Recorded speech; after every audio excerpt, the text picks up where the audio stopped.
Hello, everybody. Welcome to my mid-month update for the month of April.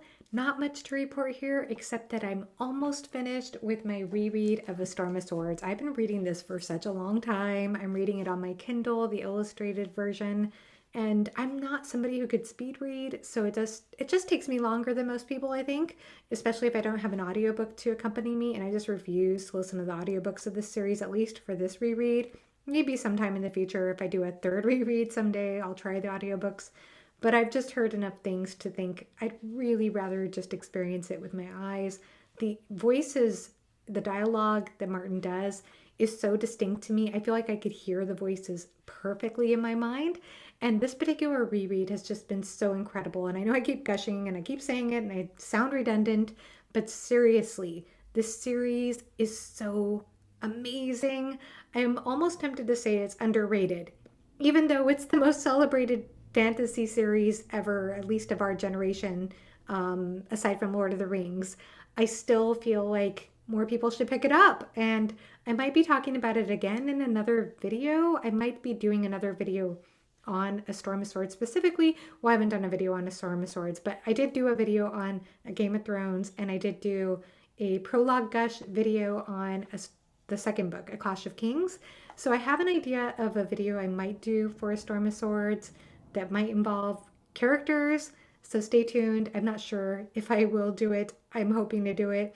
Sometimes I get these video ideas in my head and then I just chicken out, but I am planning, I think I'm going to go through with this one. But if you want to hear a wonderful spoiler-filled discussion on this book, that will happen over on Alex's channel, on Tall Guy Reads channel at the end of April. And then he'll have another special discussion talking about a specific scene on his channel a week later. So you don't want to miss that. It's not too late to join.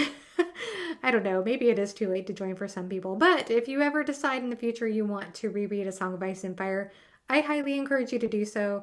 And of course, those videos are always available for replay. So aside from that, I am still chipping away at Cormac McCarthy's The Crossing. And, I keep saying I don't have much to report on this book because it's kind of hard right now when you're in the middle of this kind of story to be able to explain it. I mean, I feel like I really need to just continue experiencing the story, let it wash over me, and then maybe when I finish it, I could have a better perspective to offer, a bigger, broader perspective of what the themes are. But I am seeing some themes, emerging themes, and I am really surprised by some of the unexpected turns that the story has brought. And I actually got moved to tears in one of the recent sections that we read. There was a part that caught me off guard and I cried. And I also appreciate that in this book, there has been not a lot, but there has been a little bit of commentary on what it is like to be a woman at this time in Mexico, in northern Mexico in the 1930s, and how scary I think that would be. So I actually really appreciated that commentary. And there are a lot of Spanish passages. I've actually used Google Translator because I'm not the best with Spanish, but I have been proud of myself about some of the Spanish I was able to understand. But I've been sending some screenshots of my Google translation of some of the Spanish to Jimmy because I do feel like understanding some of the Spanish in here. There's a lot of Spanish in here that is not really that consequential. Like they're just talking about the direction, like, oh, you just go north or I'm going south, that kind of thing. But there are some passages in Spanish that I think add a lot of richness to the narrative if you understand what's being said. So I do recommend having Google Translator nearby. I know not everybody's going to want to take the time to do that, but my goodness, I'm enjoying this experience and I love McCarthy's prose. And it's interesting. This might as well be Joanna on the Range in April because I'm also reading Butcher's Crossing. And whereas I'm buddy reading this one with Jimmy, I am reading or buddy reading Butcher's Crossing with Alan. And with Butcher's Crossing, Alan and I are listening to this via audio. And it's been kind of funny because every day or so we'll screenshot each other where we are in the Audible audiobook. And most of the time, we end up pretty close to the same spot, which is kind of funny because we haven't really set a specific goal per day about where we're going to get to. And my goodness, I don't know if I've ever had fewer things to say about a book than Butcher's Crossing. And I feel like Alan might feel the same. I would say that Alan had more to say about A Court of Thorns and Roses by Sarah J. Maas than he did about, or he does about Butcher's Crossing so far. Correct me if I'm wrong, Alan. But it's a good story. I mean, it's beautifully written. I mean, McCarthy's prose, it's not like McCarthy's prose. John Williams, his prose is very, very different. They're almost like polar opposites in some ways, but there is just such a beauty and elegance and simplicity to the way that John Williams writes. And this particular character, this young man who leaves Harvard University to go on this buffalo hunting expedition, does a lot of reflection about himself. And I think he kind of reminds me a little bit of William Stoner, just a tiny bit, in the way that he seems to be like have sort of a distant quality about him when it comes to interacting with others.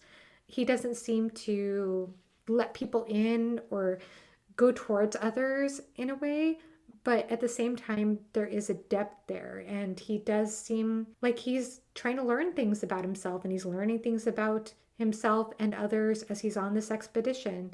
So he's on this expedition with three other men, and they're all very different from one another. And it's interesting because, you know, I read a lot of fantasy, and this would be kind of similar to like a quest narrative, found family trope, except that this kind of quest it's very much a survival kind of quest. And what's being highlighted along the way are, you know, I mean, there are, I guess, a couple of little dramatic things that happen here and there, but a lot of what we're focusing on are just little details about buffalo hunting and what's involved in the mundane, moment to moment survival things that you have to do to get by in this kind of rough setting. So I don't know. I like the details. I like the approach, everything, but you know, I don't have a ton to say. I'm not having quite as emotional an experience with that book as I am with this, or quite the intense experience with it as I am with A Storm of Swords, but I'm still enjoying it. And then lastly, I just finished an audiobook today called Arrows for the Queen by Mercedes Lackey. And so this is a book that was written in the 80s. I listened to this via audio on a whim because it was on script, and I had recently heard fantastic things about it. I know Elle from the channel Elliot Brooks has been gushing about it, and she and I have very different taste in books, I think, but I felt curious enough because Mercedes Lackey specifically is an author that I feel like I missed out a lot on when I was younger. I would see a lot of female fantasy authors in the adult fantasy section, such as Mercedes Lackey, Anne Bishop, Anne McCaffrey, so on and so forth. And I've always regretted not getting to these authors sooner. I did go through a Patricia McKillop phase for a while there. None of her stories really stuck with me. And then I did read a standalone a while back by Melanie Ron and Kate Elliott, and I can't remember the third author, but it was called The Golden Key, and that's a very strong standalone, especially if you love very historic feeling type of fantasy stories. But anyway, I feel like I just haven't gotten to enough of these authors. And now I've discovered, of course, Robin Hobb and Jenny Wirtz, who are incredible. And so I'm on my way to incorporating more female fantasy authors. But I feel like there's a bunch from that time era that I haven't picked up enough of. So this is why I picked up the Mercedes Lackey book. And I'll talk more about the book in my wrap up, except to say that it does deal with animal companions in a very significant way.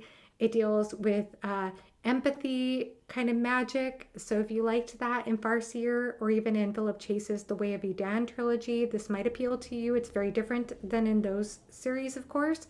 And it also really deals with, I think, themes regarding emotions, human emotions, and healing and relationships. And so specifically trust. I think trust is probably the biggest theme I saw come out in this particular book, and I really enjoyed it. Now, it does show its age in a lot of ways. It's very expedition heavy. There's a lot of world building that is offered in the way of dialogue, so characters asking other characters questions and those characters explaining how the world works. So if that's not your preferred method of world building, be warned, there's a lot of that in this story. And again, I'll give you further thoughts when I do my wrap up. So that's it as far as books I've been reading recently, and I'll be getting to more hopefully from my April TBR in the second half of the month. But I also want to go ahead and say that Why Read episode 12 will be this Saturday with Grace from Grace Dion and Ben from Overly Average Ben, two fantastic booktubers, and I'm so excited to talk with them. They were in my Game of Thrones live show for my guest discussion live show for that, and I just enjoyed talking with them so much. They are fabulous. So can't wait for that discussion. It's going to be a lot of fun. So please join us in the chat if you can. 2 p.m. EST Saturday, and that's going to be April 15th. That's about it. Aside from that, I guess just life things. I went on a trip last weekend. My husband and I visited our in-laws in South Carolina for Easter. We always do that for Easter usually. And we probably won't for the next few years because they're going to be going, they just bought an RV and they're going to be like trekking across the country and stuff, which is really cool. Happy for them. But it was fun because the night before, they weren't able to have us stay over on Saturday night like usual. Usually we stay at their house on Saturday night and then eat with them on Easter before we travel back to Georgia. But just as a surprise, my husband, he decided to take me on a spontaneous trip somewhere else along the way. And so I read on my Kindle, I read Storm of Swords, A Storm of Swords, the whole trip over to this mysterious place he took me. And sure enough, Saturday night, I ended up at a hotel, not knowing what city I was in, to find out I was in Greenville, South Carolina. That was so much fun. I loved just ending up in a city, ending up in a hotel and not knowing what city I was in. That was so cool. So anyway, unfortunately though, the weather was terrible. There was this random cold front that came through. It was really cold and windy and rainy and miserable. We went out to eat at this Afghan restaurant and the restaurant was fantastic, but it was so miserable. So we had to run to the restaurant from downtown parking and then run back to our car. But it was so fun to spend that time with my wonderful husband and with our family the next day. And yeah, it was just really fun. So I guess I've had a good time so far this month, and that's all I have to report for now. But please let me know how your month is going so far, or if you just want to say hi to me in the comments because I'd love to hear from you and hope you're doing well. So that is it for now. Thank you so much for watching and have a great rest of your day. Bye-bye.